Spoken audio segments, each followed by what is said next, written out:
Cosa Vostra.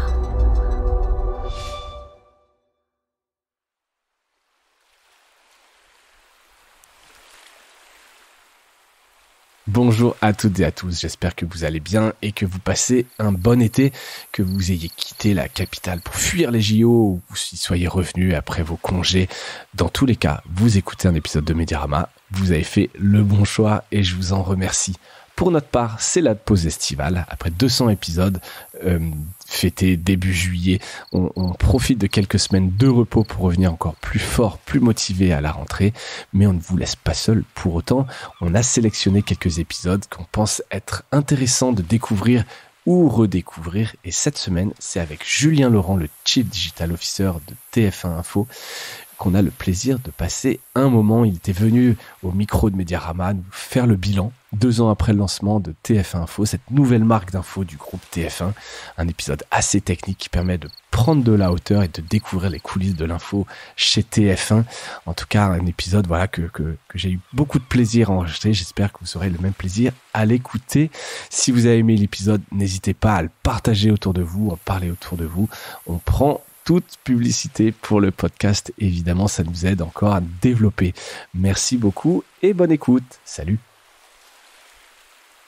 Bonjour à toutes et à tous et bienvenue dans ce nouvel épisode de Mediarama. Je reçois aujourd'hui Julien Laurent qui est le Chief Digital Officer de TF1 Info. Est-ce que je le dis bien? Je l'ai pas noté en fait et je réalise d'un coup que j'aurais peut-être dû, parce que je vais peut-être me tromper. Parce que c'est très précis la manière dont vous avez vos titres et les directions, etc. C'est bien ça? C'était remarquable. Bon, super, c'est bien ça. Donc bonjour Julien, merci d'avoir accepté l'invitation, ça fait plaisir de te recevoir. Eh ben merci, je suis très honoré. Alors t'es pas le premier de TF1 Info que je reçois. J'avais reçu il y a 2 ans au lancement Olivier Ravanello. Alors plus côté édito, toi tu es donc plus côté digital et stratégie. Donc on va pouvoir non seulement faire un bilan, mais peut-être aussi plonger un petit peu dans votre organisation, voir comment tout ça est organisé. Est-ce que tu peux, alors je l'avais pas noté, mais peut-être quand même donner ton parcours parce que tu es quand même dans les médias depuis un petit moment.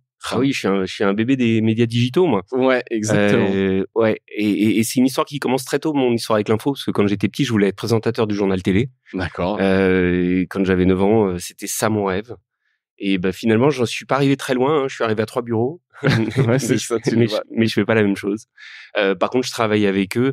Ouais, j'ai un vrai parcours dans l'info. Moi, je voulais être journaliste et en fait, j'ai rencontré Internet sur un hasard en cherchant à être journaliste, en essayant de faire un stage. Marrant. Je me suis retrouvé avec quelqu'un qui m'a proposé de rentrer plutôt alors on disait même pas de digital en fait à l'époque, sur le site internet de Télé 7 jours. On est en 98 et donc j'ai déboulé au milieu de la rédaction de Télé 7 jours à faire le site internet de Télé 7 jours. Un peu comme seul dans ton coin, un peu à l'époque quasiment. Hein. On était 3, un peu comme des martiens déboulant et sortant d'une soucoupe. Ouais. Et j'ai trouvé ça incroyable. Donc tout mon parcours en fait s'est fait dans l'info, mais plutôt côté d'abord projet. J'ai appris comment fonctionnait Internet et comment fabriquer Internet. Et puis après, de plus en plus côté marketing et en démarrant sur un portail, AOL. Ouais. Puis 20 minutes où j'ai participé à cette formidable aventure des années 2005, 2006, 2007, du lancement du journal. Et puis... dont on se souvient qu'il avait bien marqué la France. Hein. Ouais. Ça avait été un sacré moment, ça. Je me souviens avec les manifs. Enfin, peut-être pas des manifs, mais en tout cas, ça avait fait beaucoup de bruit. Alors. Ah, ça avait fait du potin. Et puis en digital, on arrivait avec une proposition qui était vraiment en rupture, qui était, pour la petite histoire, inspirée d'un site norvégien qui s'appelle VG. Ouais. Qui avait vraiment inventé une espèce de nouvelle écriture digitale sur les pages d'accueil.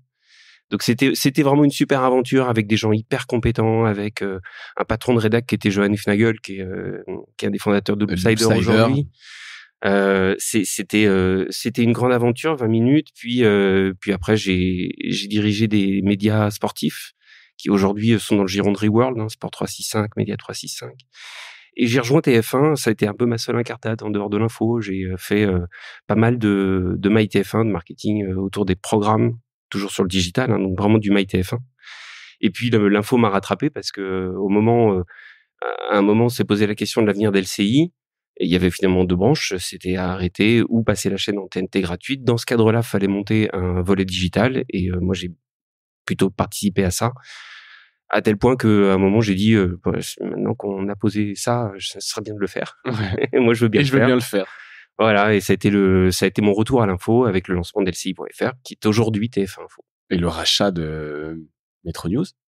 Ouais, qui était effectivement dans le groupe et en fait, qui a servi, qui a été un des LCI.fr en fait, et tout ce volet-là a été côté digital vraiment une fusion des actifs. Ouais. Donc il y avait MyTF1 News qui était un site d'information qui était dans le giron de TF1. Petit site d'information, hein, c'était pas une grosse rédaction, il y avait 17 cartes de presse de mémoire. Et puis il y avait Metro News, dont il restait le site metronews.fr. Donc on a fusionné tout ça, on a tout réorganisé, et puis on a fait LCI.fr. Ouais. Et aujourd'hui, tout ça est sous la bannière TF1 Info. Exactement. On a réécrit l'histoire il y a quasiment 2 ans, jour pour jour, hein, puisque le lancement de TF1 Info de mémoire, c'est le 24 janvier, il y a 2 ans. Et aujourd'hui, TF1 Info, c'est la signature digitale de l'information de TF1. On a vraiment enclenché cette démarche de changement de marque, à la fois parce que ça nous semblait plus pertinent pour le grand public, qui comprenait pas. En fait, on a fait plein de tests, hein, et les gens nous disaient, mais je comprends pas pourquoi l'information de TF1, il n'y a pas de digital. En fait, la réalité, c'est qu'il y avait LCI.fr, mais qu'en fait, ça couvrait pas la réalité de tout ce qu'on peut produire dans le groupe TF1 en termes d'information. Donc, le premier enjeu, c'était vis-à-vis du grand public, d'avoir une promesse qui était très claire en disant TF1 Info, c'est toute l'information de TF1. Et c'est très clair pour les gens, hein, que LCI, c'est TF1. Donc, c'est pour ça qu'on y a été sans trop trembler. Et puis, il y avait aussi une démarche interne. C'est-à-dire qu'on voulait profiter de cette marque TF1 Info pour embarquer avec nous tous les gens des rédactions de TF1 qui, de fait, se reconnaissaient pas dans LCI.fr, et c'est logique. Donc, ça nous a permis aussi d'enclencher beaucoup de choses en interne dans les collaborations. Et si on poussait LCI, pourrait devenir être renommé aussi TF1 Info. Il pourrait y avoir, tu sais, comme ta BFM Business, ta BFM, la marque TF1 est forte. C'est aussi que j'imagine ce qui avait participé un peu à ce rebranding, mais LCI pourrait pas devenir TF1 Info. Ça pourrait. Ça serait pas. Après, je crois que l'actionnaire il tient quand même un peu à cette marque. Il y a un côté un petit peu affectif. Ouais, il y a un côté très affectif, et puis on n'a pas voulu aller jusque là parce que LCI, c'est quand même dans l'esprit des gens une marque qui est très très installée, et détruire une marque, c'est quand même pas tout à fait anodin. LCI, c'est la première chaîne d'information en continu en France, hein, c'est 1994. Et voilà, on a voulu, en plus, qui aujourd'hui a une ligne qui est vraiment qui lui est propre, qui est vraiment une ligne éditoriale qui lui est propre, qui est le facteur de son succès. Et donc ça nous a semblé plus pertinent de garder les deux, et par contre de les englober dans une promesse globale sur le digital, mais sans pour autant faire le deuil d'LCI, qui d'ailleurs garde visuellement, on voit encore l'empreinte d'LCI sur le site. Alors 2 ans après, quel bilan tu tires d'aventure? C'est positif? Est-ce que est-ce que les objectifs ont été remplis? Ouais, les objectifs ont été remplis. On est très très contents. 2 ans après, finalement, on a eu raison. On a eu raison d'enclencher ce mouvement, puisque aujourd'hui, TF1 Info, c'est en moyenne 9 millions de visiteurs uniques tous les mois. C'est si on prend l'ensemble de ce qu'est TF1 Info, et puis on pourra le détailler, parce qu'évidemment TF1 Info, c'est pas qu'un site, une application, c'est aussi toute l'empreinte digitale de l'information de TF1, y compris sur les réseaux sociaux. C'est 2,6 milliards de vidéos vues l'année dernière, près de 500 millions de vidéos vues sur le site, c'est 2,1 milliards sur les réseaux sociaux, c'est 11 millions d'abonnés sur nos comptes sociaux. Donc il y a vraiment eu un effet d'accélération qui a accompagné le lancement. Et aujourd'hui, le bilan, il est très, très positif. D'accord. Et comment vous mesurez, vous, justement, le succès? C'est quoi? C'est cette accumulation un peu d'audience? Vous avez des objectifs? C'est par site, c'est par canal, par programme, un peu. Quelles sont les métriques que vous regardez? Ce que tu viens de citer, j'imagine, mais comment tu fixes un peu les objectifs? Écoute, nous, on regarde pas par programme, parce qu'en fait, l'information en digital fonctionne pas comme ça, hein. C'est l'info qui prime. Par contre, on ressort de l'information de tous nos programmes. Non, nous, on fixe nos objectifs, ils sont globaux, hein, alors, ça révolutionne pas l'exercice, hein. On suit évidemment notre reach et nos visiteurs uniques, nos visites, nos pages vues et toutes nos performances. Nous, notre North Star Metric, c'est vraiment la vidéo vue, parce que notre business model, il est basé sur l'inventaire vidéo qu'on va pouvoir mettre à disposition de la régie. Et donc, c'est vraiment celui-là qu'on suit vraiment en particulier. Et voilà. Et donc, nos objectifs, ils sont assez clairs. On veut continuer à progresser. On sait qu'on n'ira pas forcément challenger les super leaders, parce qu'on n'est pas en capacité de produire suffisamment de contenu aujourd'hui pour aller les chercher. Mais On voudrait dépasser les 10 millions de visiteurs uniques de façon stable, poursuivre la croissance. Moi, j'aimerais bien pouvoir raconter une histoire à plus de 3 milliards l'année prochaine. Ouais, Ça m'irait très bien. Ouais, bien sûr. Et on n'est pas obligé de s'inscrire sur TF1 Info. Contrairement, on en parlera après à TF1+, toutes ces plateformes, etc.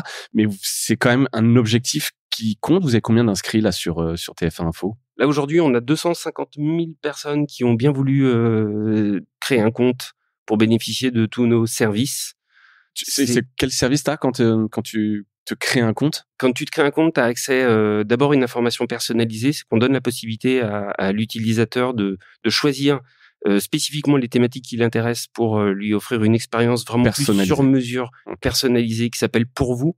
Et d'ailleurs, on a construit vraiment l'application autour de ces 2 piliers. Il y en a un troisième qui est apparu récemment, qui est le direct, mais vraiment sur ces 2 piliers, en disant voilà, il y a vraiment l'information pour tous, et ça c'est, on va dire, c'est l'actu du jour. Et puis il y a l'information pour vous. C'est associé évidemment avec toute une offre plus CRM, avec une newsletter qui est dédiée à cette partie pour vous. Donc chaque utilisateur reçoit à 18h sa synthèse de l'actualité qui va être personnalisée. On a le JT personnalisé, qui est une fonctionnalité qu'on avait développée et lancée, et qui permet finalement de se faire un peu un JT à la carte. Et puis il y a toute une galaxie d'offres de newsletters à laquelle il a accès. D'accord. Et là-dessus, vous avez des objectifs d'inscrits. Alors, je sais que c'est important, enfin, pour toutes les bonnes raisons, quand tu as de la data, CRM, etc., c'est important. Ça n'a pas forcément une incidence sur le modèle économique, hein, puisque vous êtes plutôt sur de la publicité, etc. Est-ce que vous avez malgré tout un objectif? Alors, ça a une incidence, parce qu'évidemment, un utilisateur logué, il a plus de valeur publicitaire parce qu'il est adressable sur des ciblages data en publicité. Maintenant, on a un objectif qui est assez simple, c'est plus. Voilà, donc on l'a pas chiffré en fait. Aujourd'hui, de là où on part, en fait, l'ambition, c'est de faire x10, x20, x50. Ouais. Voilà, c'est donc en fait, je peux pas te donner un chiffre. Il faut qu'on fasse plus. On a des gros sujets autour de ça cette année. On a sans doute aussi de grosses opportunités dans la collaboration autour du lancement de TF1+, ouais, pour se dire qu'il y a une offre, quelque part, une offre globale de compte pour les utilisateurs. Parce que c'est pas le cas là aujourd'hui. Non. Aujourd'hui, c'est presque le cas. Il n'y a pas de SSO TF1. En fait, il y a un SSO, il est peu lisible. Tu peux, avec ton compte MyTF1, donc aujourd'hui TF1+, utiliser TF1 Info, tu as un compte de fait. C'est assez peu lisible pour l'utilisateur, donc on a un vrai sujet de clarifier tout ça et d'envoyer le signal aux utilisateurs que finalement, en fait, c'est avec TF1 qui va entrer en relation. T'es dans l'univers, dans l'écosystème TF1, exactement, etc. Ouais, ça, ce serait bien, ça faciliterait évidemment tout ça. L'information TF1 Info, t'en parlais un petit peu. Est-ce que tu peux revenir un peu? Est-ce que les journalistes de TF1, d'LCI travaillent ensemble, et comment est-ce que vous faites le mix, un peu toutes les news? Je mettais analyse, du direct, du local, l'international. Comment vous fabriquez la news de TF1 Info? Alors, comment on fabrique la news? Alors, il y a un vrai sujet de collaboration, et on en revient au pourquoi de TF1 Info. C'était vraiment ce sujet, c'était de mettre tout le monde, c'est-à-dire toutes les rédactions, en ligne pour qu'ils puissent travailler ensemble. Il y a 3 grands univers, hein, pour bien comprendre à TF1. Il y a l'information, donc dans la direction de l'information, il y a l'information de rendez-vous, c'est les éditions du 13h, du 20h, du week-end, les magazines d'information qui sont sur TF1. Il y a la chaîne LCI, qui est une chaîne d'information continue, et il y a TF1 Info, qui est le pôle digital. Le pôle digital, il a vocation à travailler avec l'ensemble des rédactions de TF1 et de LCI. Alors, il y a pas mal eu de mutualisation. Alors, quand Thierry Thuillier est arrivé à la tête de l'information en 2016, il a quand même beaucoup travaillé déjà sur les synergies à mettre en place entre TF1 et LCI. Caricaturellement, c'est comment est-ce qu'on n'envoie pas 2 quarts et 2 équipes pour le même événement. Traiter le même événement, quoi. Voilà, une catastrophe. Ce qui est arrivé apparemment chez BFM, on avait eu effectivement des histoires comme ça où ils étaient plusieurs en concurrence, ce qui est pas bon économiquement. Ouais, c'est ça, c'est déjà dur de jouer des coudes ouais. Quand tu veux poser un micro, si tu le fais avec ton collègue, c'est pas très pertinent. Donc il y a eu d'abord un premier travail sur ça, et TF1 Info nous a permis ensuite de poser des bases d'organisation qui ont rapproché le digital avec les rédactions des antennes. Typiquement, maintenant, aujourd'hui, on a systématiquement une présence digitale dans les confs de rédac, des JT. On a mis en place un circuit comme ça, on sait sur quel sujet le JT va partir. Du coup, la rédaction digitale part sur les mêmes sujets, va l'enrichir avec des angles plus variés, etc. Mais voilà, donc il y a un vrai travail dans la conduite de l'information pour aligner les lignes éditoriales et pour mettre des gens dans les mêmes salles au même moment de façon à aligner la création et toute la production éditoriale. Il y a de nombreux travaux qui ont été mis en place avec les éditions sur des dispositifs qui sont des dispositifs télé et digitaux également. Ouais, parce que la télé, justement, eux, le digital, ils le voient comme un complément, comme un second temps, ou est-ce que maintenant ils l'intègrent comme un tout? Je veux dire, est-ce qu'il y a une hiérarchie? C'est peut-être une question basique. Tu vas me dire non, évidemment, mais est-ce que ça y est, le digital, il est partout, tout le temps, et on pense tous les sujets avec leur déclinaison digitale? J'imagine que toi, tu te bats pour ça, mais est-ce qu'à l'antenne, c'est le cas? Ouais, c'est le cas. C'est de plus en plus le cas. On pense pas encore vraiment les sujets en se disant que c'est du digital, mais par contre, tout le monde travaille ensemble.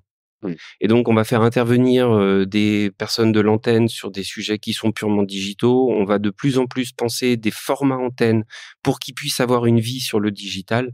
Un très bon exemple, c'est que la rédaction de TF1, dans les JT, a commencé à tester des formats longs. Donc, traditionnellement, le sujet dans un JT, c'est 1 minute 30, 2 minutes. Ça peut tirer jusqu'à 3 sur certains formats un petit peu longs. On a fait quelques tests sur des formats de 8 minutes, qui sont vraiment des enquêtes. Et on les a pas simplement fait parce que c'était joli dans un JT de faire un format de 8 minutes, mais c'est aussi parce qu'un format de 8 minutes, derrière, il vit très très bien sur YouTube. Ouais. Donc, de plus en plus, on intègre la dimension digitale dans la conduite des JT. On peut pas dire que c'est encore systématique, mais c'est pas grave. Ok. Et vous améliorez, et tu te bats au quotidien pour que ce soit le cas. Et après, il y a aussi des personnes qui aident. Je pense à des Yanni, par exemple, Yanni Kézard, qui font aussi des bons ponts un peu entre tout ça. Ouais, exactement. Yanni, alors évidemment, Yanni, il est extrêmement contributeur à cette de l'innovation, de l'info. C'est ça. Chez TF1.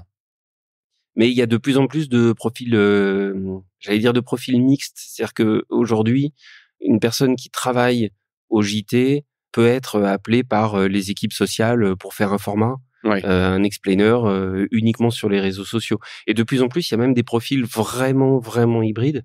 Avec des gens qui vont travailler pour le digital, mais aussi parfois passer à l'antenne. Là récemment, on a autour de la COP, on a une personne qui est arrivée à la rédaction, qui est en charge des sujets d'écologie, et elle, son mandat, il est transversal. Il est antenne et digital. Ok, de base, c'est presque contractuel et il n'y a pas de hiérarchie ou de temps, etc. C'est global. Non, c'est ça. C'est de plus en plus global. Et en même temps, on n'est pas toujours sur les mêmes temporalités. Donc après, tout le grand jeu, c'est de jouer sur la complémentarité. Ouais, exactement. Et comment vous différenciez TF1 Info d'autres plateformes médias? Alors, je mettais comme France Info, tu vois, qui aujourd'hui a du son, de la vidéo, du texte. C'est quoi votre grand élément de différenciation? Notre grand élément, c'est d'abord notre marque, en fait. C'est d'abord cette signature qui est très large. Peut-être que, alors, ce qui nous différencie peut-être le plus, c'est l'incroyable éventail des contenus qu'on met en avant. Et nous, on a fait le choix de se dire, on va offrir autant l'expertise très fine parfois sur des sujets pointus que peut proposer LCI, que des sujets très très concernants du quotidien, très pratico-pratiques parfois que peuvent proposer les JT. C'est peut-être un des meilleurs exemples, c'est Votre plus beau marché. Votre plus beau marché aujourd'hui, c'est un dispositif du Trésor qui propose l'élection du plus beau marché de France. C'est la 6e année qu'on le fait. En tout cas, on a fait la 6e année cette année. Et c'est un gros dispositif digital. C'est-à-dire que dans TF1 Info, ça a une place hyper importante. Il y a une mécanique vraiment de renvoi à l'antenne. C'est les gens votent sur TF1 Info pour élire pour le Trésor qui sera le plus beau marché de France, etc. Ouais. Voilà, c'est ça, qui est annoncé ensuite au Trésor. Voilà, donc c'est peut-être ça qui fait notre différence, c'est d'être parfois très très proche des gens, également très experts, mais d'assumer cet éventail, et puis d'assumer que on n'est pas aussi que sur des sujets d'expertise extrêmement fines, et que on est dans la ligne aussi de l'info de TF1 qui est très marquée par la proximité, le concernant. Voilà, on est là pour aider les gens au quotidien, et c'est important dans TF1 Info. Ouais. Et pour les jeunes, parce que j'imagine que le meilleur marché, votre plus beau marché, c'est pas spécialement une audience très jeune qui suit ça. Enfin, je dis ça, mais peut-être que si. Qu'est-ce que vous faites? Il y a de la conquête un peu pour les audiences plus jeunes sur TF1 Info? Ouais, il y a de la conquête oui. Après, c'est jamais facile, l'info et les jeunes. Hein. On sait que c'est des sujets compliqués et qui vont pas spécialement sur des sites d'info, ils sont plus sur les réseaux sociaux. Mais c'est aussi un pan qu'on t'a rapidement évoqué. Hein, TF Info, ce n'est pas que le site et l'appli. Qu'est-ce que vous faites pour aller conquérir des nouvelles audiences? On fait plusieurs choses. On réfléchit pas systématiquement format. On réfléchit d'abord sur comment est-ce qu'on distribue nos contenus partout. En fait, on part du principe qu'un sujet de JT, il n'y a pas de raison qu'il soit que pour un public de JT. Il y a un tel niveau de qualité quelque part dans la fabrication qu'il n'y a aucune raison qu'il ne touche pas un public, y compris les plus jeunes.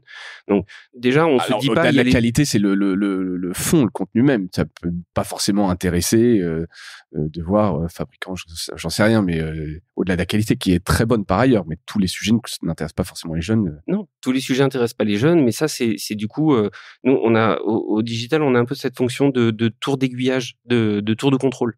On fait des sélections typiquement dans les sujets du JT pour ensuite choisir où est-ce qu'on va aller les distribuer pour toucher des cibles. Et la réalité, c'est qu'en fait, un sujet, il va toucher une certaine cible au JT à la télé à 20h. Donc, en général, un public qui a une médiane de 50 plus.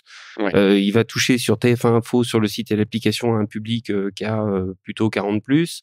Il va aller toucher sur YouTube un public qui a 30 plus. Et quand on va choisir de le verticaliser, parce que on pense que celui-là, il va avoir un écho, et ben on va le verticaliser et il va aller toucher un public 20 ans de plus, 20 ans et plus sur les Insta, Snap et TikTok. Ouais. Voilà, donc en fait, c'est plus, encore une fois, on va pas forcément produire spécifiquement, on en fait bien sûr, mais on va dire le gros de la troupe, c'est nos sujets qui sont ensuite habilement aiguillés pour aller toucher tout le monde, parce qu'il n'y a pas de raison que la plupart du temps, ils intéressent pas tout le monde. Ouais, enfin en tout cas on peut essayer, en tout cas l'espérer et essayer. Et ça marche. Vous avez des études un peu de notoriété sur les jeunes, parce qu'on peut rester sur l'image que les jeunes ne regardent plus la télévision et donc TF1 c'est peut-être un peu loin de leur univers, etc. Pour autant sur les réseaux sociaux vous êtes bon sur un TikTok par exemple.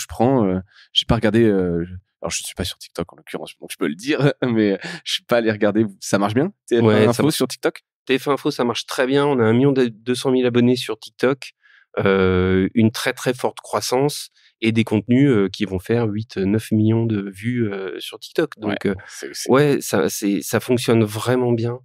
Et l'organisation qu'on a mis en place justement autour de la verticalisation des sujets, en créant vraiment un pôle spécial qui s'appelle le studio chez nous, est vraiment vraiment probante de ce point de vue-là. Ouais. Ok, bon, ça c'est bien de le dire. Alors, autre nouveauté dans les programmes, j'en parle parce que mais tu vas me dire si ça a eu un impact chez vous, c'est les audiences de Bonjour, la nouvelle matinale, qui sont a priori donc excellentes. Donc c'est cool, bravo à vous. Bravo à eux. Surtout. Ouais, bravo à eux. Donc plus de 500 000 téléspectateurs pour le démarrage. Est-ce qu'il y a des ponts à faire avec TF1 Info? Est-ce que vous avez été impliqué d'une manière ou d'une autre chez TF1 Info? Comment tu vis ça? Alors il faut quand même dire que la création de la matinale, ça a été une mission commando et que c'est extrêmement satisfaisant que on va dire que les premiers indices montrent que ça va vraiment rencontrer un public. Ouais. Oui, on a pas mal travaillé avec l'équipe de la matinale, avec Antoine Guélo qui est le patron du projet, et avec Bruce et son équipe à plusieurs niveaux. D'abord, on a mis en place, alors maintenant on commence à très bien le faire, on a mis en place des dispositifs interactifs antenne digitale avec une rubrique qui s'appelle Bonjour, la matinale vous répond, où on a Jean-Marie Bakayoko qui va faire un petit peu le Julien Courbet, c'est-à-dire qu'il va proposer aux gens de leur raconter, de lui envoyer des images d'un problème qu'ils peuvent avoir, d'une arnaque dont ils sont victimes, et lui il va répondre à l'antenne. On a pas mal travaillé avec eux aussi sur la détection de sujets. Parce que le challenge d'une matinale, c'est que ça commence très très tôt et qu'il faut très vite mettre du bois dans la chaudière du contenu. Et sur ça, on les a équipés en particulier d'outils d'intelligence de veille sur les réseaux sociaux, de façon à ce qu'ils puissent très vite identifier en temps réel les sujets qui sont en train de prendre dans la matinée, quoi. Ouais. Parce qu'ils démarrent un peu avant tout le monde. Eux, ils démarrent avant tout le monde, et c'est toujours une tannée de se dire, on va dire, il y a 30 ans, on ouvrait toute la presse quotidienne régionale, d'autant qu'en plus les régions sont une vraie promesse de la matinale. Là maintenant, ils sont équipés avec un outil digital qui leur permet de voir qu'est-ce qui dans la production de la PQR ou de la PHR créer le plus d'engagement, créer le plus d'intérêt, les aider à détecter des histoires aussi pour aller déclencher les correspondants en région. Voilà, donc on a quand même pas mal travaillé avec eux. On a sans doute encore beaucoup de choses à construire. L'autre volet, c'est comment est-ce qu'on exploite ces contenus. Oui. Puisqu'en fait, fait, tu les fais revivre, toi, sur le site, l'app, les réseaux, qu'on peut récupérer tout ça. C'est ça, nous, le cycle de vie des contenus est vraiment au cœur de notre réflexion. Et évidemment, on veut pas gâcher, entre guillemets, gâcher en digital, c'est-à-dire ne pas exploiter en digital un contenu qui soit... C'est une émission de chronique. Et donc, ces chroniques, elles vont être très centrées autour, encore une fois, des enjeux des gens, c'est très TF1. Et ça, ces contenus-là, maintenant, on a vraiment un circuit.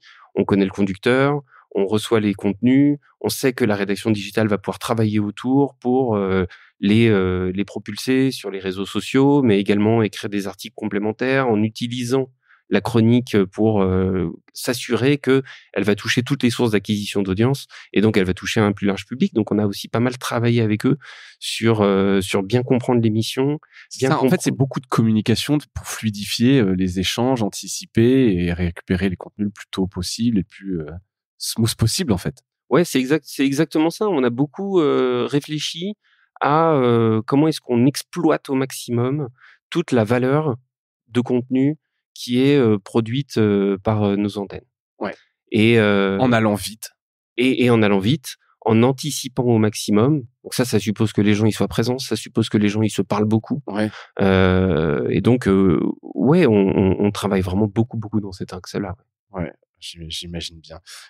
Autre grande nouveauté, décidément, il y a quand même pas mal de nouveautés chez TF1. Ça bouge TF1+, donc cette revamping de MyTF1 avec une place plus importante pour l'info.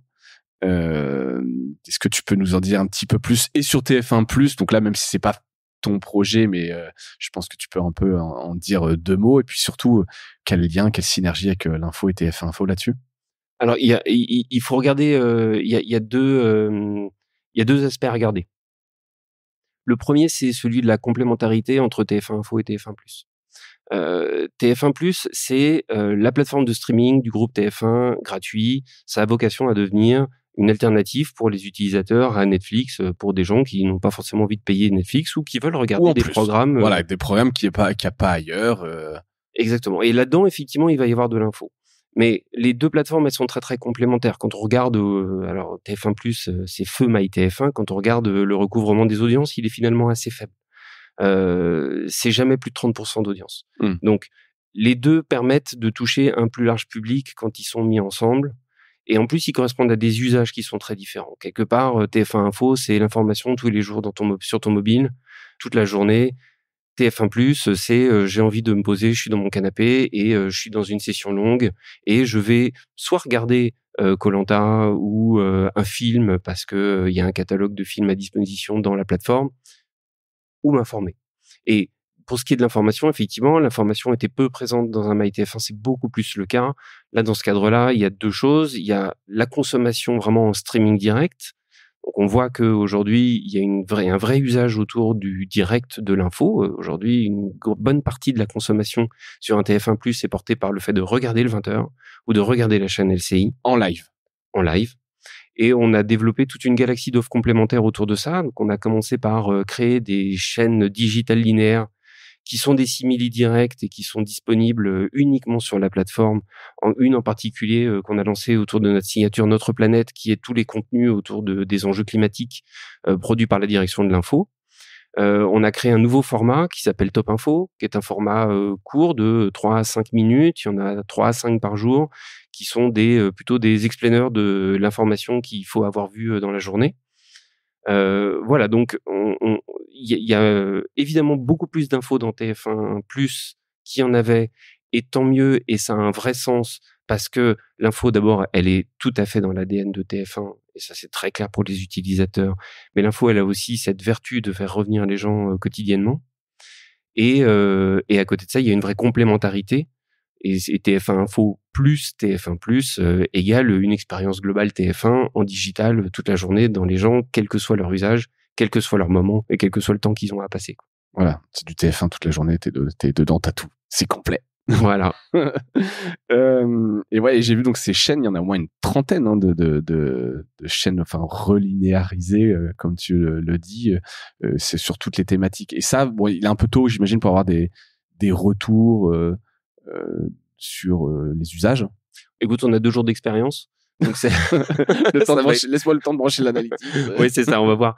On va voir. Et de toute façon, on croit que c'est un usage qui va se développer. Et on a tellement de matériel entre guillemets, c'est-à-dire qu'on a tellement de contenu à valoriser que nous, on veut encourager cet usage. Ouais. Et on a effectivement des projets sur l'info. On va les multiplier parce qu'on a en plus un patrimoine de contenu qui est absolument colossal. Ouais. Oui, ça c'est clair. Je reviens une seconde sur TF1+. Tu disais quand même des grandes nouveautés, c'est sur la distribution. Je sais pas si tu peux en parler ou pas. Le fait d'être plus disponible comme une application, comme les autres, vraiment. Tu parlais de faire concurrence, alors dans la mesure du possible, à un Netflix, mais c'est vraiment installer TF1+ comme un service global de streaming gratuit qu'on trouve partout sans barrière. Ouais, c'est ça. L'ambition, c'est de se dire, là où je trouve Netflix, je trouve TF1+. Ouais. C'est sans doute ça, effectivement, la très grande nouveauté. C'est évidemment une nouvelle marque, c'est une nouvelle histoire, c'est une nouvelle aventure. Il y a beaucoup plus de contenu qu'il y avait dans MyTF1 parce qu'il y a des contenus qui sont disponibles uniquement sur la plateforme. C'est à la fois du linéaire et du contenu à la demande, mais c'est effectivement surtout une application que vous pouvez installer sur n'importe quelle télé connectée, sur n'importe quel smartphone, évidemment, sur n'importe quel ordinateur. Mais le vrai changement, c'est ça, c'est que ça va aller jusqu'au bouton sur la télécommande sur certaines télés. D'accord. C'est un exemple où vous travaillez là-dessus, vous essayez de travailler c'est très concret. Hein. Ouais, il y aura un bouton, il y a certains téléviseurs qui vont proposer un bouton TF1+ directement sur la télécommande. Ça, c'est pas mal. Je sais que ça marque les esprits quand même. Je sais pas après c'est comme vous êtes le numéro 1, enfin la chaîne 1, et effectivement quand tu vois un bouton Netflix, si tu dis que demain t'as un bouton TF1+, alors je pense que ça doit coûter cher, mais je pense que ça peut marcher. Écoute, sur le cher, c'est pas moi qui ai fait des deals, donc je n'en ai aucune idée. J'imagine que c'est plutôt compliqué parce que c'est industriel. Ah non, mais ça doit être très compliqué. Derrière, faut que ça fonctionne. On suivra ça. On revient 2 secondes sur TF1 Info. Alors plus côté produit, si tu le veux bien, parce que c'est aussi quelque chose qui fait partie de ton giron. Savoir un peu comment vous êtes organisé, quelles ressources tu as dans les équipes, est-ce que vous développez en interne. Alors je l'avais dit quand j'avais eu Olivier, on travaille ensemble chez Cosa Vostra, on fait pour vous l'UX, l'UI, etc. Après les développements, est-ce que c'est fait en interne? Comment vous êtes organisé? Alors effectivement, une très grande partie est faite en interne. L'application, elle est externalisée. On a une très forte culture produit. Moi-même, je viens du produit et aujourd'hui, on peut dire que c'est globalement la roadmap produit qui bat le rythme. Ouais. On est organisé en feature team assez classiquement avec de l'app, du web, du CMS et de l'API. Quand tu dis que tout est fait en interne, effectivement, je pense que un des meilleurs choix qu'on ait fait, et on l'a fait dès le début d'LCI.fr, ça a été de développer notre propre CMS. Donc on a notre propre outil et donc c'est l'équipe produit qui façonne, évidemment en lien avec la rédaction, mais aussi en lien avec les autres équipes de la direction marketing, c'est-à-dire l'audience, le revenu management. C'est nous qui développons l'outil. Ça, t'es convaincu qu'il faut avoir un CMS sur mesure? Je suis pas si je suis convaincu parce que oui, en tout cas, c'est convaincant. C'est-à-dire, c'est parfois pas possible. Et je me mets dans les bottes des autres. Mais pour être très franc, on a fait ce choix au début en se disant, et en plus on va le vendre. Et en fait, on s'est très vite rendu compte que on n'allait pas le vendre, que au niveau de la France, il y a pas vraiment de marché, qu'il faut être international pour que ça ait un tant soit peu de sens. Ouais, et même je crois que ça reste compliqué pour tout le monde, tous ceux qui essaient, etc. Il y a quelques ventes, mais c'est pas des gros business. C'est toujours tentant effectivement, mais c'est tentant. On a fait un très bon CMS. Vraiment pour le coup, pour connaître aussi un peu ceux des autres. On est vraiment fiers de l'outil. Il nous aide beaucoup à plein de niveaux. Il nous aide à dialoguer avec la rédaction. Il nous aide à intégrer directement des enjeux marketing dans les processus de création et de publication. Je vais prendre un exemple très bête, mais aujourd'hui, quand un journaliste écrit un article dans le CMS, il a un score SEO. Voilà, donc ça nous permet de vraiment façonner le produit, de façonner l'expérience, mais aussi de créer de la performance. Donc Oui, mon expérience, c'est que c'est très probant. Maintenant, c'est un coût qu'il faut assumer au Ouais, il faut une départ. certaine taille. Au départ, ou c'est un investissement, mais ok, aujourd'hui, vous êtes bien. Ouais, c'est ça, c'est un sacré billet quand même. Hein.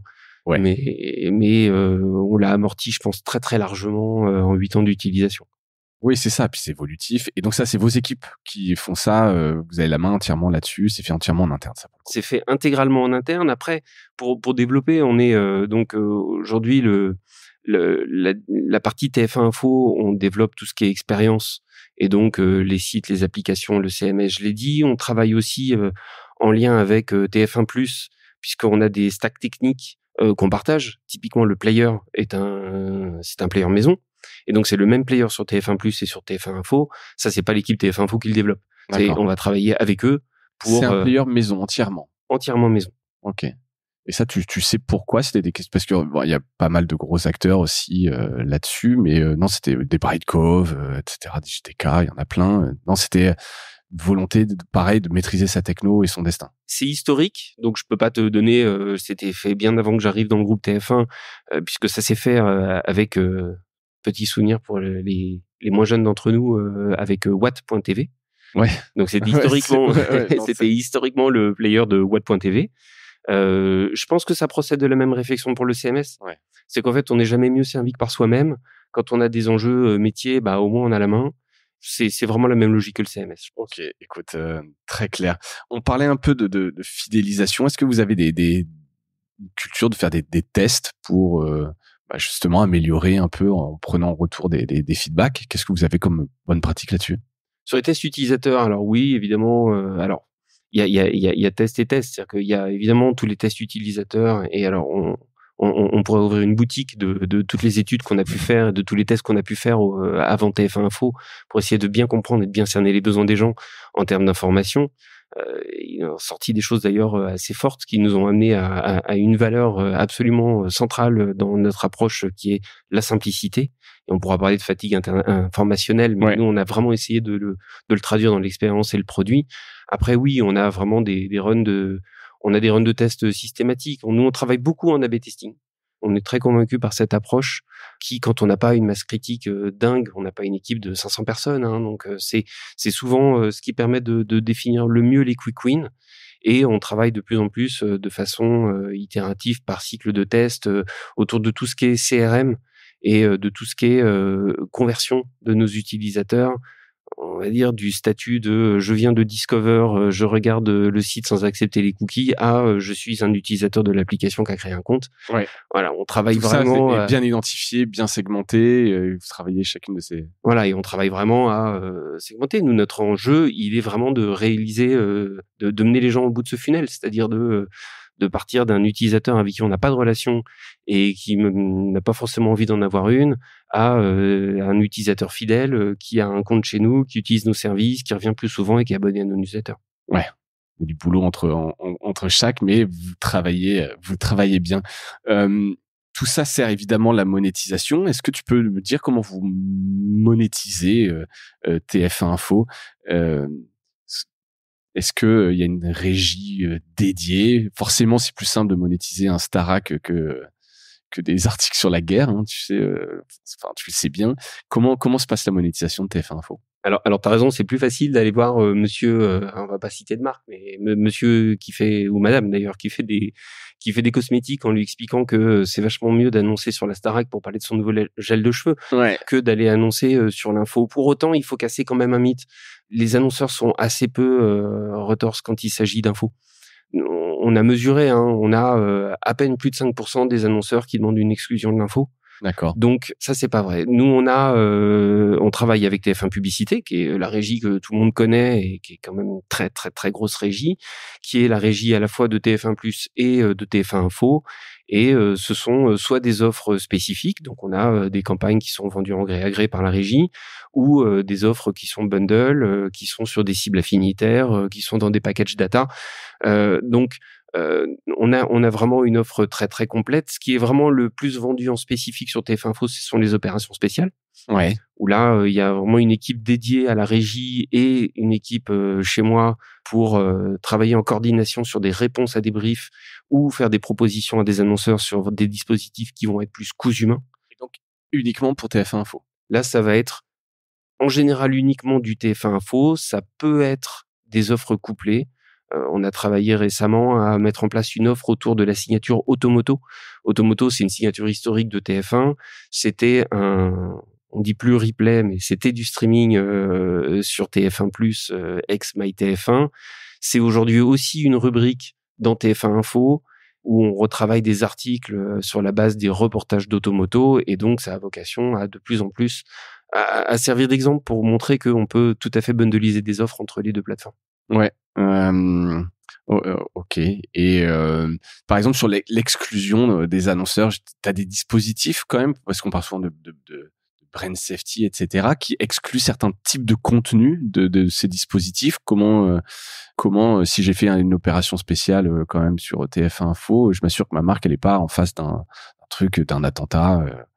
Alors, si t'es dans un dispositif d'opération spéciale, il y aura pas de problème, parce que de toute façon, on pense à la brand safety dès le début de l'opération. Et donc, il y aura quasiment pas de porosité entre les contenus. L'annonceur, il sera dans son univers. Okay, et nous, on a beaucoup vraiment réfléchi en termes d'univers, ce qu'on appelle des offres chez nous. Voilà. Une verticale, une rubrique concrète, ad hoc, etc. Donc voilà, très compartimenté. Ouais, ça c'est très brand safe. Après, on a évidemment tous les systèmes de sécurité pour exclure la publicité de certains contenus si ça pose un problème. Mais pour être très franc, on s'en sert jamais. D'accord. C'est à quel niveau? C'est au niveau du journaliste? Il doit cocher tel type de contenu, machin? Enfin, pardon, je dis machin, mais comment ça se passe techniquement? Bon, c'est l'équipe. C'est jamais la rédaction, parce qu'on n'enquiquine pas la rédaction avec les sujets pubs. Ils ont vraiment d'autres choses à faire. Non, c'est l'équipe marketing, et évidemment, c'est case à cocher dans notre fameux petit CMS, qui est la fameuse case No Ads, où c'est pas très dur, mais très honnêtement, on s'en sert jamais. Nous, on a plutôt réfléchi, plutôt que de voir du côté des problèmes, on a essayé de regarder du côté de piloter devant l'avion. Et donc, on a toute une partie de notre production qui est, en tout cas, je parle de production, mais de nos contenus, qui est très brand safe, en fait. Et j'en reviens à la signature de TF1. Quand on regarde un JT, il va y avoir 10 minutes de news, 10 minutes de mag, 10 minutes d'évasion et de découverte et d'élargissement de l'info. Je caricature un peu, c'est évidemment plus subtil que ça, mais et donc ça veut dire que finalement il y a les 2/3 de nos contenus qui posent pas de problème. Ouais. Et donc tu vous concentrez là-dessus. Et puis après, si effectivement c'est peut-être aussi l'audience, quoi. Si vous avez pas de problème avec l'audience, que les gens ne remontent pas de problème, il y a pas de raison non plus de trop se prendre la tête. Non, exactement. Et puis après, la régie a toute possibilité de cibler habilement et utilement nos catégories. Tout est mappé, tout est organisé pour. Hein. Ouais. Autre sujet que tu as un peu évoqué, en tout cas, tu utilisais le terme de fatigue informationnelle. C'est quelque chose dont on parle beaucoup. Je vais essayer un peu de creuser justement sur Mediarama cette année. Est-ce que c'est quelque chose que vous prenez en compte dans le produit, et comment est-ce que ça se traduit? Alors oui, on l'a vraiment pris, et ça ressortait beaucoup des études et des tests utilisateurs qu'on a fait. Il y a un appel des gens à lutter contre la fatigue informationnelle, et le mot qui revenait le plus souvent, c'est moi je veux quelque chose de simple. Je veux quelque chose de très simple. Et donc en fait, on a fait de la simplicité vraiment une valeur dans la culture produit. D'accord. Et quand tu dis simplicité, c'est simplicité dans tous les sens du terme, que ce soit pas trop chargé une page, c'est sur l'UX, c'est sur plein de choses, c'est sur tout. Ouais, ça se traduit beaucoup dans l'expérience utilisateur. Ça s'est traduit finalement, ce qui est assez symbolique, c'est la façon dont on a construit la Home. La Home, c'est 2 onglets et non pas 500 000 onglets de catégories, parce qu'on sait très bien que les gens ils vont pas naviguer par catégorie. Ils sont là pour 5 minutes et ils sont là pour prendre l'info. C'est une Home sous forme de story avec les 4 choses que tu dois savoir à l'instant T. Et si tu t'arrêtes là, eh ben c'est pas grave. Et ensuite, c'est pas une Home surhiérarchisée par catégorie, c'est un fil info en fait. On va présenter notre info de façon chronologique. Et donc c'est vraiment cette vertu de la simplicité. D'abord, ça a d'autres vertus, c'est que ça permet qu'on n'ait pas des gens qui éditent la Home pendant des heures, ce qui, je crois, ne sert plus à grand chose. Et puis, par ailleurs, ça nous permet d'avoir vraiment une présentation de l'information qui est très très simple, qui est très très claire. On a même pas forcément mis d'image. On se dit que le titre parle de lui-même. Voilà, donc une home très légère, une offre très simple, des pages articles qui sont relativement épurées. On a essayé de lutter aussi absolument contre le côté sapin de Noël d'une page article. On veut que l'expérience d'une page article, elle soit fluide, elle soit simple. Les gens, ils sont là pour lire du texte ou regarder une vidéo, pas pour essayer de lutter contre des bannières et des pop-up qui sautent dans tous les sens. Ouais, et souvent, bannière pop-up, c'est de la publicité, donc t'en mets moins, donc tu monétises moins. C'est une question. Absolument, mais en même temps, tu respectes ton utilisateur. Et nous, je crois qu'on a beaucoup travaillé sur le mix idéal entre expérience, chorégraphie publicitaire. On avait même utilisé ce mot-là, la chorégraphie publicitaire. Non, mais vraiment, on a réfléchi à la chorégraphie publicitaire de nos pages de façon à ce qu'on ait le moins de friction possible, sachant qu'on fait vivre en plus du texte et de la vidéo. C'était déjà un challenge. On sait que nous, notre modèle, il est d'abord sur la vidéo in-stream et sur la publicité vidéo. Parce que c'est ce qui rapporte le plus et que vous savez bien faire et qui est dans votre ADN. Exactement. Et donc, on a finalement résolu ça de façon très simple en se disant, il faut que l'expérience vidéo, elle soit parfaitement intégrée à la page article et qu'à l'intérieur de la vidéo, il y ait une pub qui aille bien. Et on va dire que le reste, c'est vite de la pocket money en vrai. Donc, oui, je pense que c'est important de le rappeler. En tout cas, vaut peut-être mieux en faire moins, mais mieux. Et j'imagine qu'un annonceur, ça, il l'entend. Ouais, absolument. On le valorise beaucoup dans les premiumisation quelque part, meilleure attention de l'utilisateur sur ta pub, quoi, sur ton produit, s'il y en a moins et qu'elle est mieux mise en avant. Exactement. Et du coup, on a des taux de complétion publicitaire qui sont vraiment très, très, très bons pour un média d'info. Je reviens sur la pub vidéo, mais c'est pour le donner comme exemple. C'est beaucoup, pour des raisons surtout de monétisation, vont à tout prix mettre une vidéo quelque part dans un coin à côté d'un texte. Nous, on n'est pas dans cette logique-là. La vidéo, elle a un sens. Elle est choisie spécifiquement pour accompagner cet article. C'est une illustration. Et s'il y a une pub devant, en fait, c'est ça la chorégraphie publicitaire.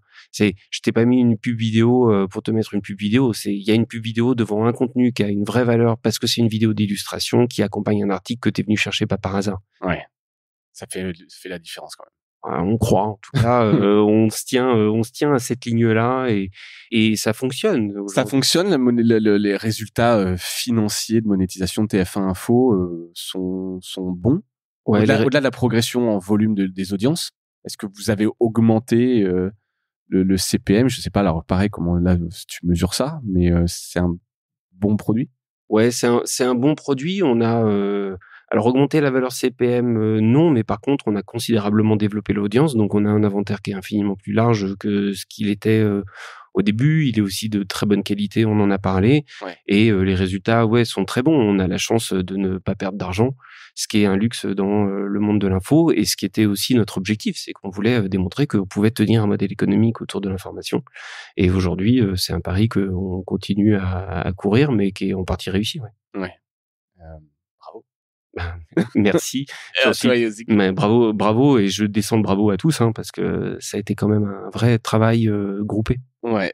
Si on prend un petit peu de hauteur, ça fait donc un peu plus de 20 ans que tu bosses dans les médias. J'ai les cheveux blancs qui poussent. Ouais, pas autant que moi. Quel regard tu portes sur le marché de l'information digitale par rapport à tes débuts de carrière? Là, tu parlais de petits, tu vois, au début, Télé 7 jours, machin, etc. Et aujourd'hui, tu vois, l'espèce de haute couture un peu entre le produit, l'A/B testing, etc., les écrins que sont en train de faire, c'est quoi un peu ton regard sur cette évolution? Ouais, il s'est incroyablement professionnalisé. Alors, je parle pas de l'époque Télé 7 jours où on copiait-collait sur je sais même plus quel outil on utilisait, mais on allait piocher dans WordPress pour mettre sur un site statique c'est en dur. Non, il s'est incroyablement professionnalisé. Moi, j'ai connu une époque où il y avait pas de formation, on inventait les métiers. Ouais. Donc aujourd'hui, il y a un niveau d'expertise qui a vraiment évolué. On fait beaucoup moins n'importe quoi que ce qu'on avait pu faire. Et me revient cette période où tout le monde trafiquait les audiences des sites en achetant des visiteurs uniques avec de jeux concours. Aujourd'hui, ces pratiques-là de pirates et de filous, on va pas dire qu'elles ont totalement disparu, mais aujourd'hui, on est quand même beaucoup plus rigoureux et sérieux dans la façon de générer des audiences. Ça s'est formidablement complexifié avec les réseaux sociaux, Mais c'est pareil, c'est passionnant. Et quand on essaie de réfléchir en termes de cible, ça nous permet finalement d'aller toucher beaucoup plus de gens. Voilà, plus compliqué, toujours aussi difficile en termes de modèle économique. C'est toujours aussi compliqué de faire comprendre à la société que l'information a une valeur et un rôle sociétal, mais que ça a un coût. Ça a un coût, ouais. Voilà, après, on a tous nos modèles. Il y a les modèles gratuits financés par la publicité, les modèles payants. J'allais dire les modèles publicitaires avec du contenu en dessous, c'est presque une troisième branche, mais Le petit tacle. voilà, ça c'est incroyablement professionnalisé. C'est toujours aussi difficile de tenir des économies. C'est un métier passion, comme on dit. Et ça c'est un secteur passion. Un métier voilà, passion, ça le reste. Ouais. Et là, si on se projette un petit peu, là, c'était regarde un peu dans le rétroviseur, mais si on se projette, c'est quoi les innovations sur lesquelles vous penchez? Alors, t'as parlé déjà de pas mal de choses, mais est-ce qu'il y a des formats ou des innovations que vous regardez? Alors, les innovations, on a parlé des innovations éditoriales. Et ça, elles s'inscrivent vraiment dans cette stratégie de distribution. Et ça, on va évidemment continuer à creuser ça. Il fallait forcément qu'on parle un peu d'IA. Donc, bien sûr que nous, on travaille sur ces... Il faut caser le mot IA.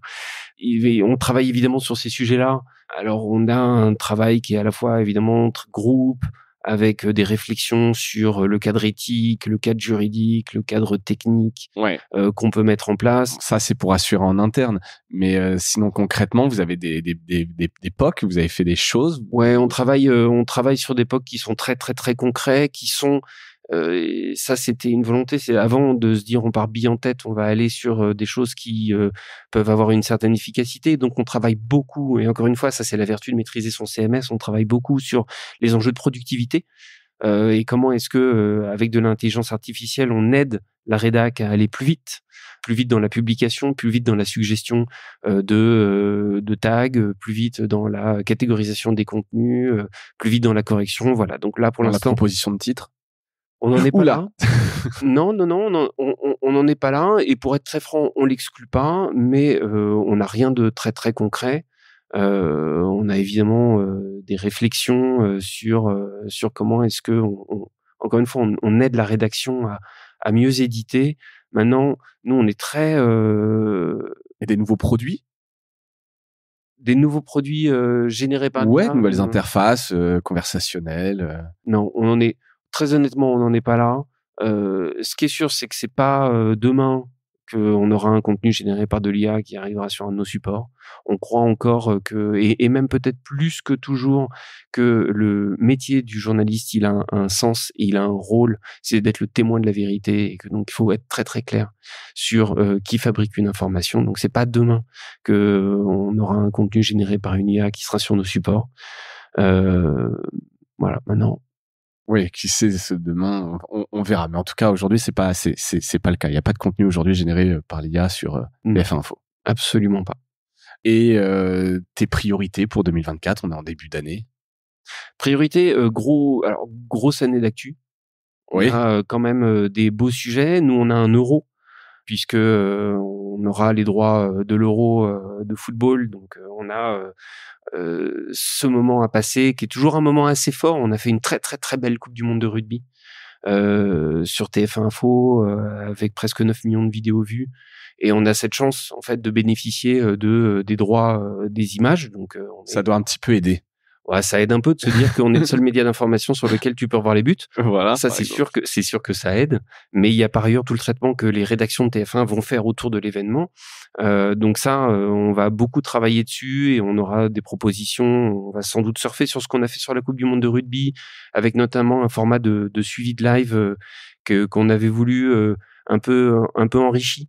Donc on a créé des petites cartes spéciales pour les règles, parce que le rugby c'est un peu compliqué à comprendre parfois. Ouais, il y a encore beaucoup de vulgarisation à faire sur les règles d'accompagnement des téléspectateurs, quoi. C'est ça. Donc on a cet événement-là, il y a les JO, et là pour le coup, même si on n'a pas les droits, on est à peu près convaincu que ça va avoir un tel impact sur la société française que évidemment on sera présent. Il y a l'élection du maître du monde à la fin de l'année aux USA, qui promet d'être quand même globalement assez rock'n'roll. Donc là aussi, on va être très très présent, avec notamment la chaîne LCI qui mettra évidemment le paquet parce que l'international, c'est vraiment leur ligne aujourd'hui. Et donc, on s'appuiera beaucoup sur ça pour avoir une proposition hyper solide par rapport à nos utilisateurs. Et puis, gros sujet autour de la data, on en a un peu parlé, ces ambitions d'accélérer fortement sur l'embasement, sur la data, sur une approche plus globale de l'expérience TF1 autour de la data.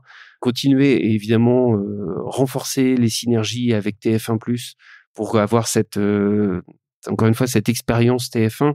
Alors ça a l'air bizarre de le dire comme ça, parce qu'on veut pas que les gens passent leur vie avec TF1, mais on est content s'ils le font parce que les contenus sont bien. Mais oui, il y a une garde de l'attention, il faut être cohérent. Donc tu préfères qu'ils viennent sur TF1 qu'ils aillent ailleurs. À choisir, tant qu'on se dévoie pas pour le contenu, oui, je préfère qu'il soit sur exactement. Je préfère qu'il soit sur TF1 et qu'effectivement toute la journée ils suivent les remaniements et les grands événements du monde sur TF1 Info dans leur poche, et que le soir ils fassent un JT à 20h en streaming, et puis ils peuvent ensuite enchaîner avec un beau programme TF1 ou une belle série, et c'est très bien. Exactement, dans un monde idéal. Super, Julien, on arrive au bout de cet épisode. Est-ce que tu as un truc cool à nous partager? C'est le gimmick de Mediarama, tu le sais. Alors, un ou plusieurs. Alors, d'abord, juste, moi, j'ai un truc cool à partager, comme je l'ai pas dit en introduction, c'est que tu es auteur de BD. Oui. Pareil. C'est marrant parce que le truc cool que j'avais en tête, il va nous raccrocher à ça. Ah bon, écoute, voilà, donc je le dis, je mettrai un lien. Tu as sorti une BD il y a quelques mois de ça, je sais plus exactement quand, je crois que c'était à la rentrée, vers septembre. Ouais, c'était en mai. En mai, ah ok, donc c'était un peu plus ancien que ça. Demain commence aujourd'hui. C'est ça, chez Larousse. Voilà, alors je crois que pour la petite histoire, tu avais commencé à faire un peu des dessins sur Insta pendant le confinement, ou alors ça a peut-être plus cartonné pendant le confinement, où j'invente l'histoire. Non, c'est pas ça du tout. Non, l'histoire c'est complètement ça. Le confinement, c'était l'enfer pour tout le monde, et donc pour moi aussi, et donc chacun cherchait un peu sa bulle. Moi, je l'ai concrètement trouvé en faisant des en me remettant au dessin et en me disant tiens, je vais en profiter pour essayer de craquer l'algorithme d'Instagram. Et donc, j'ai créé un compte où j'ai commencé à faire des dessins autour d'un sujet, et c'est là où on va se raccrocher au sujet du réchauffement climatique avec mon anecdote après. Mais voilà, je voulais parler de ce sujet-là. Je voulais faire des dessins humoristiques. J'ai une petite carrière de dessinateur de presse aussi par ailleurs, il y a quelques années. Et voilà. Et puis petit à petit, un projet est né, un éditeur a toqué à ma porte, et puis le projet s'est fait. Aujourd'hui, c'est un bouquin, c'est une grande fierté. Ouais, aux éditions Larousse, avec ce personnage qui est sorti un peu parmi les autres. Hein. C'est marrant aussi parce qu'en fait, c'était un personnage parmi d'autres, Astrid. Ah ouais, Astrid, c'est vraiment, elle est apparue toute seule un jour dans un dessin. J'ai dessiné une petite fille, et puis tout d'un coup j'ai su comment elle s'appelait, et puis le lendemain quand j'ai refait un dessin, j'ai pensé à travers elle, et en fait elle s'est imposée. C'est devenu le personnage central de mes petites histoires, et ces petites histoires à la fin elles se fait un livre. Voilà, donc voilà, bravo, t'as sorti ton bouquin, donc je vous invite à regarder ça, et donc les éditions Larousse demain commence aujourd'hui. Ouais, et donc toi, pardon. Et donc truc cool à partager, c'est marrant, je voulais parler de ça. Ça nous amène à parler des sujets autour des enjeux climatiques. C'est un sujet qui évidemment est pris très très au sérieux au sein du groupe TF1, avec une feuille de route au sein des rédactions, des formations. Tous nos journalistes qui ont été formés à la fresque du climat, y compris les présentateurs, les patrons de rédac, tout le monde y est passé. Et aujourd'hui, Notre Planète, qui est donc notre signature, qui est aussi une chaîne linéaire digitale sur TF1+, elle est très présente.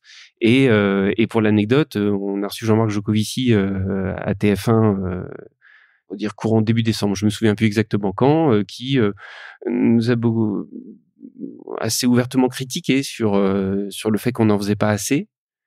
Et puis 2 semaines après, Yanni, on aura pas mal parlé de Yanni finalement, mais Yanni a sorti un sujet absolument exceptionnel au JT que vous pouvez voir, hein, il suffit de taper les causes du réchauffement climatique TF1 Info, vous allez retomber dessus.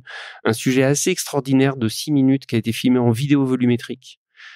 C'est une technologie hyper innovante qui crée complètement une immersion, et donc ce sujet-là, c'est quasiment 6 minutes d'animation avec nos meilleurs incarnants vraiment embarqués. On a François Langlais qui se retrouve au 19e siècle au milieu d'une fabrique je sais pas ce que c'est d'ailleurs, une usine au cœur au cœur de l'Angleterre. On a Evelyne Delia qui se retrouve dans un espace hyper innovant pour raconter la courbe du réchauffement climatique.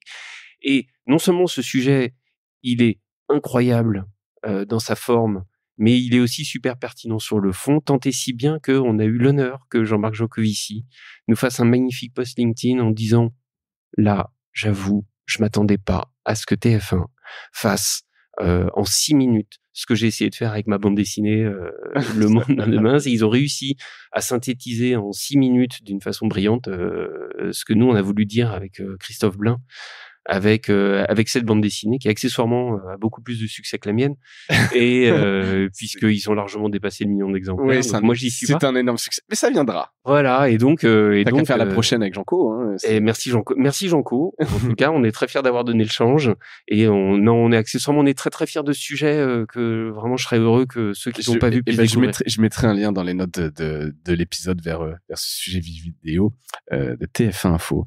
Merci Julien. Merci François. C'était un vrai plaisir de t'avoir et puis de plonger un petit peu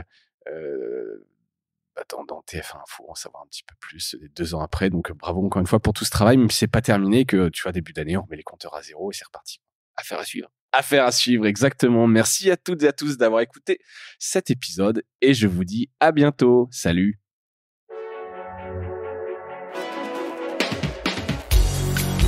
Voilà, Mediarama s'achève. Si cet épisode vous a plu, n'hésitez pas à le liker et le partager. Et puis, si vous souhaitez être accompagné par notre agence Cosa Vostra, contactez-moi par mail mediarama@cosavostra.com. Portez-vous bien.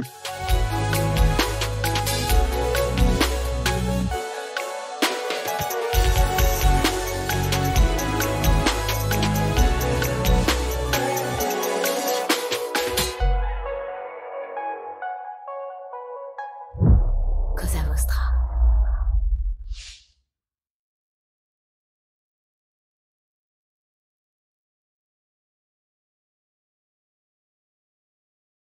Moi, me pousse à me dire que la manière de marcher, ce sera en s'impliquant plus dans vraiment une ligne éditoriale forte. Typiquement, je prends l'exemple de La Déferlante, qui est un média féministe qui s'est lancé en magazine papier. C'est quand même improbable. Je te dis, magazine féministe papier, tu te dis, ça va pas marcher. Ils ont 30 000 abonnés enfin, ils ont eu des vraiment énormément de personnes, de femmes, qui se sentaient pas représentées ailleurs, qui ont été prêtes à s'investir. Mais le parti pris, il était clair. Il était, on va créer un magazine féministe, par les femmes et les minorités de genre. Elle lance une newsletter, il y a pareil 30 000 abonnés en pas longtemps. Enfin, il faut y aller à fond, en fait. Et c'est vrai que dans la tech, on est timide. Avec des partis pris forts. Parce que ça fait peur. Et je comprends. Ça fait peur de s'engager. Enfin, moi, j'ai souvent eu des altercations avec des gens qui sont dans la tech depuis longtemps, avec ce côté la tech est neutre, machin. Ça a mis du temps. Ça commence à changer. Et je sais que j'aurais raison. Dans le fond. Mais je le sais, c'est pas grave. Mais c'est le changement. Je suis une femme lesbienne. Dans ma vie de tous les jours, je sais très bien que mon prisme, il est différent de la manière de beaucoup d'autres gens. Et c'est pas grave. Et on se battra pour certaines choses. Mais on a aussi eu gain de cause sur plein de choses. Moi, une de mes plus grandes fiertés, c'est que le mot lesbienne, quand tu tapais lesbienne dans Google, ça renvoyait que sur du porno. Le mot lesbienne, juste une identité de genre, renvoyée vers du porno. Et c'était une espèce il y a longtemps une violence. C'était en 2019. Ouais, donc il n'y a pas si longtemps que ça. Et en fait, ça m'a fait vriller. Et je me suis dit, je vais faire des articles. J'ai commencé à faire des articles juste pour dire pourquoi. Et là, t'avais tous les spécialistes SEO, tous les mecs qui venaient m'expliquer. C'est comme ça, Marie. Les hommes veulent de la pornographie lesbienne. Et je suis, en fait, c'est pas le c'est comme ça. Moi, je veux changer le c'est comme ça. Je veux qu'on dise pourquoi c'est comme ça et qu'est-ce qu'on peut faire pour aller mieux. Et en fait, on a réussi. Genre, un mec de Google était venu à Paris et Julien, il était allé lui poser la question. Et on a fait, il a dit, ouais, c'est vrai, c'est pas normal. Et on a fait, il a modifié, genre, l'algorithme a été modifié entièrement. Sur le terme lesbienne. Dans Wikipédia aussi. Et en fait, on a eu un impact réel sur la vie réelle et le quotidien de milliers de personnes qui vont taper des mots dans Google. Enfin, Google, c'est quand même la fenêtre sur le monde de tout le monde. La porte d'entrée, la fenêtre. Et ça a permis de casser aussi cette idée que c'est comme ça. La tech, c'est comme ça. Le numérique, ça fonctionne comme ça, donc on peut pas y réfléchir. Et c'est pour ça que je trouve ça hyper important d'avoir de la diversité dans la tech et dans les médias, que c'est hyper important pour moi qu'on reste paritaire. Et franchement, c'est un combat. Parce que trouver des meufs qui écrivent dans le journalisme tech, c'est hyper compliqué. Mais moi, j'en connais Il faut sortir, quoi. Mais faut aller les chercher, quoi. Il faut aller les tirer. Ouais. Faut aller leur faire confiance. Faut accepter aussi que de former, d'aller chercher des gens qui sont peut-être un petit peu moins compétents dès le départ. Et aussi, faut essayer un peu ce que tu disais au début, tu préfères des personnalités et que tu formes aux techniques de journalisme que d'aller chercher des journalistes. Ouais, après, je serais pas contre avoir le package complet. Ouais. Et puis, il faut aller un peu parfois au-delà du bullshit et de savoir que, Même dans le journalisme, il y a des gens qui sont très valorisés parce qu'ils sont valorisés, parce que des mecs se valorisent entre eux, et que du coup, il y a un moment où ils vont se faire débaucher avec plus d'argent, et du coup, ça crée des équipes qui sont plus normaux. Évidemment, dans le monde du travail, il y a des différences de salaire, et il y a des choses comme ça, il y a des gens qui savent se vendre, il y a des profils rares. Et on en a chez nous, et on est content de bien les payer. Mais il faut aussi savoir équilibrer les choses, parce que ça a un impact directement au fin fond, au fond de la ligne, ça a un impact sur ce que les gens vont lire. Ouais. Et c'est ça qui moi me touche le plus, et que je trouve tant que je resterai et puis tant que je resterai à Numérama, j'essaierai de faire ça, et je pense qu'on a ce rôle à jouer. On n'est pas exemplaire sur tout, on va se planter à des moments, mais si on arrive de temps en temps à faire un truc qui a un tel impact, bouger un peu les lignes, c'est déjà cool. Ouais, grave. On verra.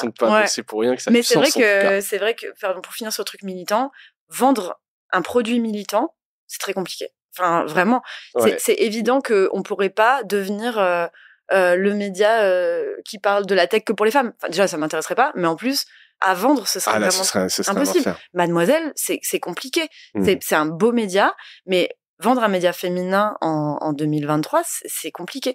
Parce que c'est quoi ta ligne sur Instagram? T'as 50 000 influenceuses hyper engagées qui font le travail de journaliste, qui produisent du contenu à leurs millions d'abonnés, de dingue, avec un pouvoir extrêmement engagé, de recommandation, hyper sincère, parfois qui font un meilleur travail de journaliste que certaines journalistes. Et toi, t'es là, tu montes un média féministe. T'as envie d'être engagé, mais si t'es trop engagé, ça marche pas. Oui, mais tu vas aussi te faire épingler, parce qu'en fait, plus t'es militant, plus t'as des militants qui vont se taper dans les pattes. Donc, c'est très excitant, mais c'est vrai que l'époque, enfin, moi, me donnerait plus envie d'être influenceuse féministe, si jamais que d'être à la tête d'un média féministe, par exemple, ou féminin. Mon média est féministe. D'où le côté presque plus intéressant de faire ça par l'angle de la tech, enfin en tout cas de Numérama, où t'as un impact sur beaucoup plus de monde. Ouais, et puis c'est brillant. Parfois, j'ai l'impression aussi enfin, c'est brillant comme manière de faire. Je dis pas moi, je suis brillante, mais genre, je trouve que la technique, elle est cool, parce que c'est ce qu'on disait il y a longtemps, c'est que la tech et le numérique, c'est partout.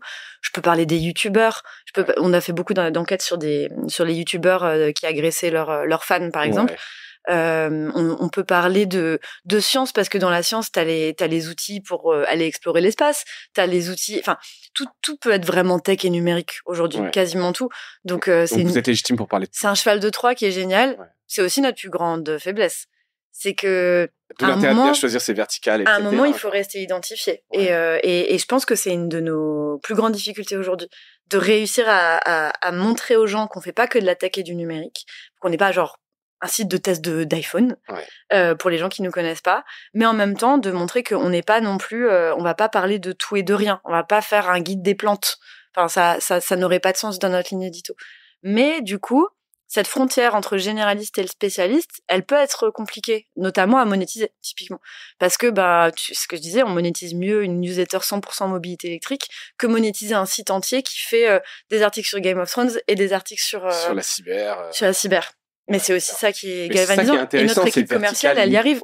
Elle y arrive de mieux en mieux, mais ça passe aussi par des contenus sponsors de plus en plus niches et aussi de plus en plus chiadés. Enfin, vraiment, maintenant, les annonceurs veulent plus juste un article, ils veulent aussi, je sais pas, une grande page préparée pour un concours. Je crois que c'est un truc qu'on va sortir bientôt, et c'est la première fois qu'on fait ça. On a vraiment une page entière dédiée à un concours. Qui nous plaît, qui est cool. C'est des belles expériences. Ils veulent des belles expériences. C'est ça. Mais ça prend du temps. Ça prend de l'énergie. Niches, Et créer une communauté qui se regroupe autour d'un média entre la frontière généraliste et le spécialiste qui a 6 rubriques, c'est pas si facile. Et c'est pour ça là, avant de lancer Numérama Plus, on a fait une étude d'impact. Et c'est vrai que notre core audience, elle est là, mais elle est aussi un peu diffuse. C'est que, évidemment, c'est les mecs connectés, CSP+, qui aiment bien, qui s'interrogent sur le monde et qui aiment bien parfois rigoler un peu. Mais au-delà de ça, il y a aussi, tu vois, les femmes dans la tech qui se retrouvent pas sur des autres sites moins inclusifs. Il y a aussi il va y avoir des politiques qui ont envie d'avoir nos analyses géopolitiques ou défense. Il va y avoir les gens qui aiment bien la cyber, mais du coup, ils vont lire que Cyberguerre. Mais du coup, ils vont pas forcément s'abonner à Numérama Plus parce que ils s'en fichent des articles de la tech ou de la science. Et c'est là où du coup, on cherche on itère pour essayer du coup de savoir comment est-ce que eux on peut les récupérer en fait. Est-ce que ce sera à travers une newsletter payante cybersécurité, par exemple, ou est-ce que ce sera, il faut leur dire, bah non, tout passera par Numérama Plus, il faut s'abonner à Numérama Plus, et ensuite vous piochez là où vous voulez. C'est un peu la question que je me pose. Honnêtement, j'ai pas la réponse, mais je trouve ça cool de. Faut travailler dessus, faut faire. Ouais. Vous verrez déjà. Franchement, il y a pas mal de choses à tester, ouais. Ouais, pas mal déjà. On a fait une logorée. Non, mais c'est déjà un beau tour du sujet et je te remercie d'avoir pris le temps de tout ça. Merci de m'avoir invité, d'avoir invité Lucie et de nous avoir. Bah oui, et puis on s'est aussi Baptiste. Avec qui j'ai Baptiste Michaud. Ouais. Ah oui, bah je savais pas. Si, je connais. On a échangé sur certains sujets. On a été en relation par et bras, justement, notamment.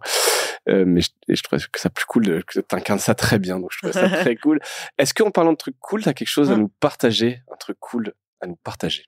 Un truc cool, à part Numérama Plus, qui évidemment est le truc cool de 2024. En dehors de, genre dans les médias? Dans ce que tu veux. Dans tout ce que je veux. Dans tout ce que tu veux, c'est hyper large. Ah ouais, c'est hyper large. Purée, je suis prise de court. Ouais. Je vais devoir passer mon tour, je pense. Alors sinon, une question qui n'a rien à voir. Horde ou Alliance? Alliance. On a fini très mal. J'ai toujours refusé. T'as toujours refusé d'être du côté. Ouais, je l'ai fait évidemment pour regarder un peu comment ça se passait, mais c'était pas. Pour aller espionner. C'est pas possible. C'est pas possible. Je peux pas faire un média inclusif et dire que je suis dans la Horde. Et ben écoute, moi j'étais dans la Horde. On se serait jamais croisés. On se serait battus. Voilà, c'était une petite référence à WoW en l'occurrence. Marie, merci beaucoup pour ton temps. Merci, ça m'a fait plaisir. Hyper sympa de t'avoir parlé de tout ça. Je te dis merde pour Numérama Plus. Ouais, merci. Je vous dis merde en l'occurrence.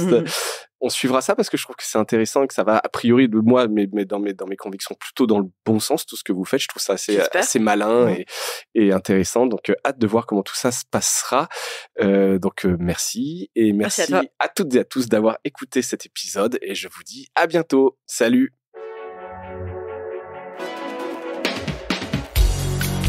Voilà, Mediarama s'achève. Si cet épisode vous a plu, n'hésitez pas à le liker et le partager. Et puis, si vous souhaitez être accompagné par notre agence Cosa Vostra, contactez-moi par mail mediarama@cosavostra.com. Portez-vous bien.